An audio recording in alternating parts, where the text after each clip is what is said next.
Hello viewers, welcome to my channel MD GK centre. MCQ প্রশ্নোত্তর পর্বে আজকের আলোচনার বিষয় হলো প্রাকৃতিক পরিবেশ ও সাধারণ জ্ঞান।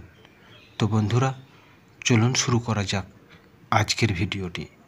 আজকের ভিডিওর প্রথম প্রশ্নটি হলো, ভারতের বৃহত্তম বায়ুশক্তি উৎপাদন কেন্দ্র কোথায় অবস্থিত? তামিলনাড়ু, অন্ধ্রপ্রদেশ, মহারাষ্ট্র, গুজরাট। সঠিক উত্তরটি হল এ, তামিলনাড়ু। দ্বিতীয় প্রশ্নটি হল, ভারতের সর্ববৃহৎ হিমবাহ হল পিন্ডারি, গঙ্গোত্রী, সিয়াচেন, হেসপার। সঠিক উত্তরটি হল সি, সিয়াচেন। তৃতীয় প্রশ্নটি হল, নর্মদা বাঁচাও আন্দোলনের নেতৃত্ব দিয়েছিলেন কে? আন্না হাজারে, মেধা পাটেকার, রামদেব, বিনায়ক সেন। সঠিক উত্তরটি হল বি, মেধা পাটেকার। চতুর্থ প্রশ্নটি হল, 2014 সালে শুরু হওয়া ভারত সরকারের নমামি গঙ্গে প্রকল্পটি হল গঙ্গার আরাধনা, গঙ্গা থেকে খালসেচ, গঙ্গার সাথে নদীর সংযুক্তি, গঙ্গার পরিচ্ছন্নতার জাতীয় মিশন। সঠিক উত্তরটি হল ডি, গঙ্গার পরিচ্ছন্নতার জাতীয় মিশন। পঞ্চম প্রশ্নটি হল, পানীয় জলের ফ্লোরাইডের অধিকের ফলে কী রোগ হয়? ফুসফুসের রোগ, অন্ত্রের সংক্রমণ, ফ্লোরোসিস, রিকেট। সঠিক উত্তরটি হল সি, ফ্লোরোসিস।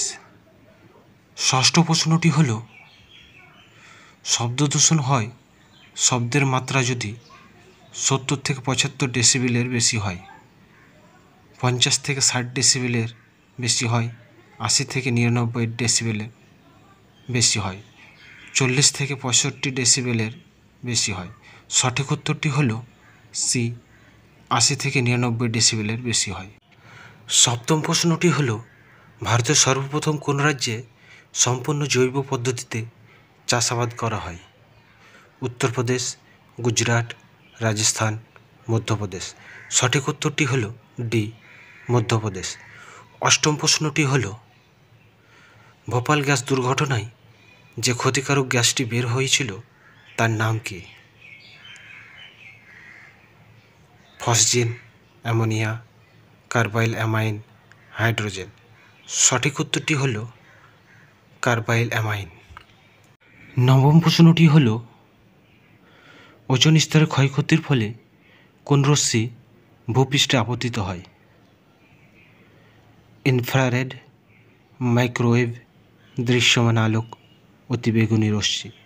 সঠিক উত্তরটি হল ডি, অতিবেগুনি রশ্মি।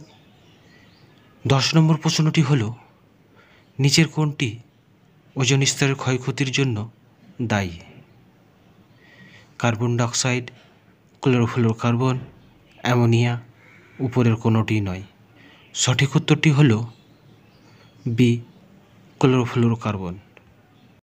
11 নম্বর প্রশ্নটি হল, কোন গ্যাস হিমোগ্লোবিনের সঙ্গে বিক্রিয়া করে শরীরে বিষাক্ত প্রভাব সৃষ্টি করে?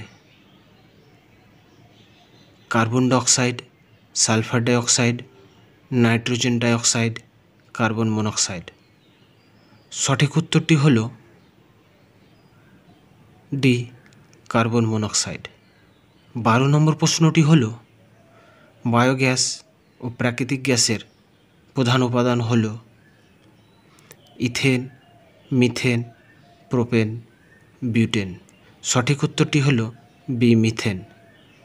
13 নম্বর প্রশ্নটি হল, বৃষ্টির জলকে চাষের কাজে লাগানোর উদ্দেশ্য হল মাটির তলার জলস্তরকে বৃদ্ধি করা, বন্যা দূরীভূত করা, ভূমিক্ষয় নিয়ন্ত্রণ করা, স্বাদু জলের সংরক্ষণ করা। সঠিক উত্তরটি হল ডি, স্বাদু জলের সংরক্ষণ করা। 14 নম্বর প্রশ্নটি হল, কোন বাস্তুতন্ত্রে তৃণভূমি অন্তর্ভুক্ত রয়েছে? সামুদ্রিক, স্বাদু জল, স্থলজ, কৃত্রিম। সঠিক উত্তরটি হল সি, স্থলজ। 15 নম্বর প্রশ্নটি হল, বিশ্ব পরিবেশ দিবস পালন করা হয় 14 নভেম্বর, 27 ফেব্রুয়ারি, 5 জুন, 5 সেপ্টেম্বর। সঠিক উত্তরটি হল সি 5 জুন। 16 নম্বর প্রশ্নটি হল পরিবেশে নাইট্রোজেন গ্যাসের বৃহত্তম ভাণ্ডার হল বাতাস, ভূত্বক, মহাসাগর, উদ্ভিদ ও প্রাণী। সঠিক উত্তরটি হল এ বাতাস। 17 নম্বর প্রশ্নটি হল মাটি কদাচিৎ কলুষিত হয় কারণ অ্যাসিড বৃষ্টি, রাসায়নিক সার, কীটনাশক, খনিজ পদার্থ। সঠিক উত্তরটি হল সি কীটনাশক। 18 নম্বর প্রশ্নটি হল সুয়েজ পরিশোধনের প্রথম পদক্ষেপ হল প্রেসিপিটেশন, ক্লোরিনেশন, এরেশন, সেডিমেন্টেশন। সঠিক উত্তরটি হল ডি সেডিমেন্টেশন। 19 নম্বর প্রশ্নটি হল কোন দেশ বায়ু দূষণের সঙ্গে লড়াই করার জন্য ধোঁয়াশা বিমা চালু করেছে?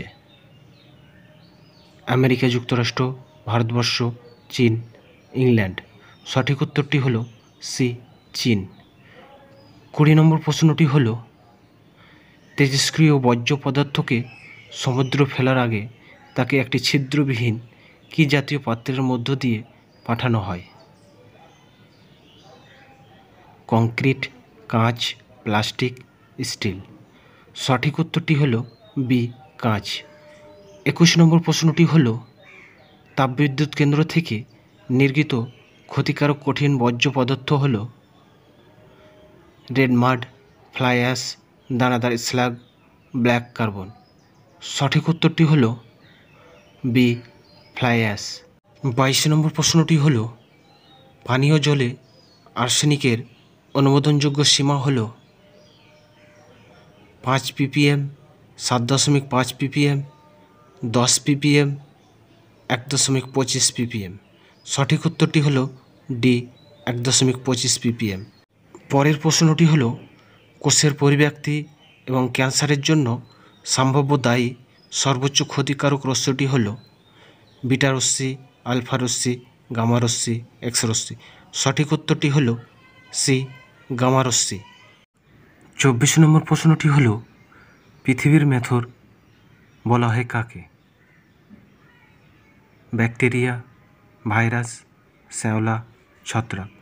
সঠিক উত্তরটি হল এ ব্যাকটেরিয়া। আজকের ভিডিওর শেষ প্রশ্নটি হল নিম্নলিখিত কোনটির জন্য ঐতিহাসিক স্মৃতিসৌধ ও মন্দিরগুলি খুব খারাপভাবে ক্ষয়প্রাপ্ত হচ্ছে? Sulphur dioxide, carbon dioxide, ammonia, sodium sulphate. সঠিক উত্তরটি হল এ সালফার ডাইঅক্সাইড। তো বন্ধুরা, আজকের ভিডিওটি কেমন লাগলো তা জানিয়ে কমেন্ট সেকশানে কমেন্ট করুন, লাইক করুন, শেয়ার করুন।